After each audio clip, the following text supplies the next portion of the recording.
دستوں سوریز میں افسوسناک خبر سے آپ کو آگاہ کر رہے ہیں مظفر گڑھ سے، جہاں سابق MNA جمشید خان دستی کے بھائی مشتاق خان دستی کو فائرنگ کر کے شدید زخمی کر دیا گیا،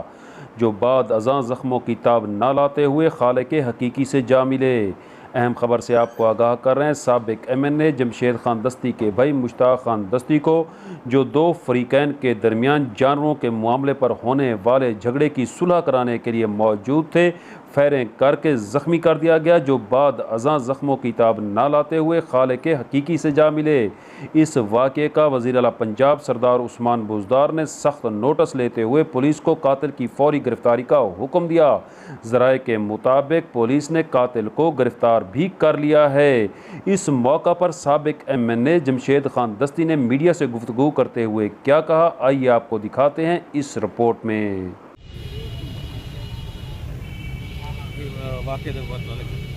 بسم اللہ الرحمن الرحیم۔ اس کو تقریباً کوئی 5:30 بجے کے قریب جو ہے نا، یہ ساتھ ہی تھرمل روڈ پہ کوئی آپس میں ہمسائے جو ہے نا، ان کی کوئی چھوٹی موٹی تو تکرار تھا، کوئی جانوروں کا ایشو تھا کہ انہوں نے کوئی جانور باندھے اور دوسرے فریق نے جو ہے نا وہ کوئی درخت کاٹ دیا، تو صلح کے لیے انہوں نے بلایا تھا۔ سادہ آدمی ہے، پہلوان آدمی ہے،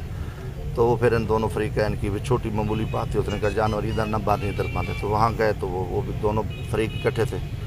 اور یہ جو بلانے والے تھے ان کے آپس میں جو ہے نا ان کی تو تکرار ہوگی، جو وہ بھائی وہاں کوئی جیلی پیر ہے،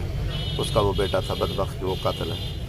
تو پھر واپس میں الجھے تو پہلوان صاحب بھائی کھڑے ہو گئے، انہوں نے کہا تم آرام سے بیٹھو، ہم آئے ہیں تو آپ پیچھوں میں، تو اس کے ہاتھ میں پستول، تو اس نے گولی چلا دی، بس وہ فرنٹ سامنے جو ہے نا وہ بھائی کو لگی، موقع پہ ان کی جو ہے نا وہ ڈیتھ ہو گئی۔ وہ کوئی خاص اتنا معاملہ نہیں تھا، بلکہ ان کی صلح کے لیے گئے تھے، کوئی خاص کوئی بڑی بات ہی نہیں تھی کہ وہاں بیٹھے ہیں سرکاری جگہ ہے، چلو بھائی غریب لوگ ہیں، تو ان کے لیے بڑا سادہ ترین انسان۔